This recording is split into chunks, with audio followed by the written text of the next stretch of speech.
Hello, good evening दोस्तों। आज का जो हमारा सब्जेक्ट है वो है आईपीसी, इंडियन पीनल कोड। और उसका चैप्टर नंबर 4 है, जिसमें बेसिकली हम सेक्शन 76 से लेकर सेक्शन 80 तक करेंगे। तो इसी का एक मतलब एक तरीके से ब्रीफ इंट्रोडक्शन मैं आपको सेक्शन 76 से लेके 80 तक दूंगा। तो 76 जो सेक्शन है, किसी ऐसे व्यक्ति द्वारा किया गया कार्य जो स्वयं को विधि द्वारा बंधा हुआ या गलती से स्वयं को बाध्य मानता हो।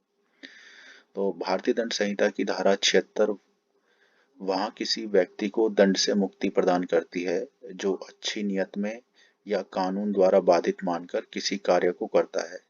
यदि कोई व्यक्ति मानता है कि उसे किसी कानून या अधिकार द्वारा किया गया कार्य करना चाहिए और वह कार्य अपराध होता है, तो वह दंड से मुक्त हो सकता है।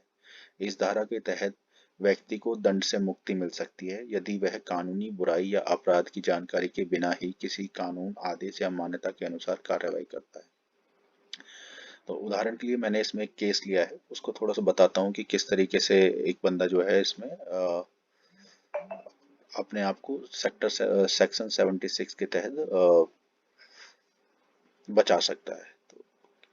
तो किसी भी धारा में 76 आईपीसी संबंधित केस का एक उदाहरण है, जैसे स्टेट ऑफ वेस्ट बंगाल वेस्ट लोहित मृधा 2005। ये सुप्रीम कोर्ट 695 केस नंबर है। इस केस में एक पुलिस अधिकारी ने अपराधियों के खिलाफ कड़ी कार्रवाई की, लेकिन बाद में पता चला कि उसकी कार्रवाई में गलती थी और उसे कानूनी मान्यता नहीं थी। उसे धारा 76 के तहत छूट मिली क्योंकि वह अपनी नियत में कार्रवाई की थी और उसे लगा कि वह कानूनी तरीके से कार्रवाई कर रहा है। तो बेसिकली क्या है कि कोई भी ऐसा अफसर जो कानून के तहत कोई कार्रवाई करता है और उसके हिसाब से वो कानून कार्रवाई सही थी, लेकिन बाद में जब जांच होती है और पाया जाता है कि भाई उसने कार्रवाई सही तरीके से नहीं की है, लेकिन उसका इंटेंशन जो था वो अपनी जगह पे सही था, तो ऐसे केसेस में जो है सेक्शन 76 के तहत उसे छूट मिलती है। सेक्शन 77 न्यायिक रूप से कार्य करते समय न्यायाधीश का कार्य। सेक्शन 77 न्यायिक रूप से कार्य करते समय न्यायाधीश का कार्य कुछ भी अपराध नहीं है जो न्यायाधीश द्वारा तब किया जाता है जब किसी भी शक्ति के प्रयोग में न्यायिक रूप से कार्य करना है जिसे वह अच्छी भावना से मानता है, वह कानून द्वारा।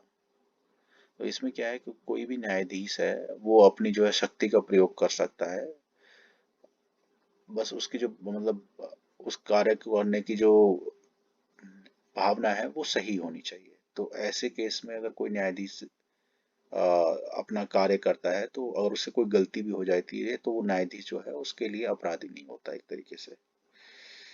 ठीक है। सेक्शन 78 न्यायालय के निर्णय या आदेश के अनुसरण में किया गया कार्य। सेक्शन 78 न्यायालय के निर्णय या आदेश के अनुसरण में किया गया कार्य ऐसा कुछ भी नहीं है जो अनुसरण में किया जाता है। न्यायालय के निर्णय या आदेश द्वारा आवश्यक है या जिसके लिए आवश्यक है यदि ऐसा निर्णय लेते समय किया जाता है या आदेश लागू रहता है, एक अपराध है, भले ही अदालत के पास ऐसा पारित करने का कोई अधिकार क्षेत्र न हो। निर्णय या आदेश बशर्त है कि नेक नियत से कार्य करने वाला व्यक्ति यह मानता है कि यह उस न्यायालय के पास ऐसा क्षेत्राधिकार था। सेक्शन 79 किसी व्यक्ति द्वारा किया गया कार्य उचित है या वास्तव में खुद को उचित मानते हुए कानून द्वारा उचित है।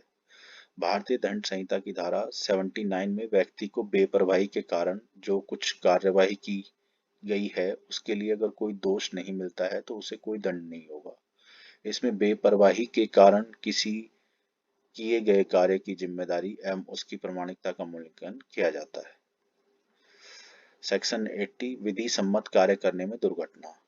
सेक्शन 80 विधि सम्मत कार्य करने में दुर्घटना कोई भी ऐसा अपराध नहीं है जो दुर्घटना या दुर्भाग्य से किया गया हो और वैध तरीके से एक वैध कार्य करने में किसी भी आपराधिक इरादे या ज्ञान के बिना इसका मतलब है, और उचित देखभाल या सावधानी के साथ।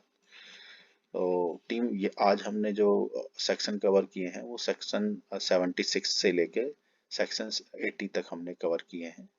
ठीक है, तो आगे हम और भी सेक्शंस कवर करेंगे। आज के लिए इतना ही। Thank you so much.